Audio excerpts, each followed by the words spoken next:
جیاوازیەکان لەما بینی ماف و ئیمتیازاتی زیندانیانی سیاسی عراق و کوردستان جیاوازێکی زۆری هەیە. من یەکێکم لەوانەیە کە لە بەغاوەری دەگرم، موچەکەی من ملیۆنێک و 250,000 موچەی زیندانیانی سیاسی لێرە 450 بۆ 500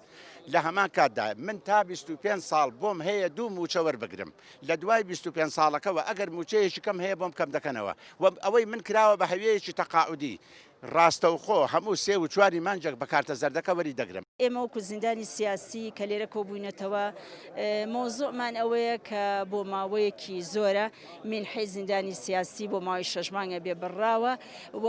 زۆر بەشمان لە ئیمتیازاتی کە دراوە بە زیندانی سیاسی کە وەکو قانونیان لە دەستورە لە مرکزاواتە لە بەغدا چەسپێنراوە و هەروەها لە هەرێمیشە وەکو شتێک و حەقە دراوە بە ئێمە، بەڵام زۆربەمان لێ بێبەش بووین. ئێستا زۆربەی زۆری ئەواڕێیانە هەنێکیان کە ئێستا دیارنین لە ژیانێکی زۆر ناهەمواراژین، چونکە تەنها یەک موچیانێ نەک موچە یەک منحیانەیە، ئەو منحێش کە وەریەگرن ڕێژەیەکی کەمە وەریەگرن لە هەرێمەوە بەداخەوە لیان بڕاوە بۆ ماوەی 6 مانگە بێ ژیانیان زۆر بەنا لەباری زۆر بە ناخۆشی ئەژی.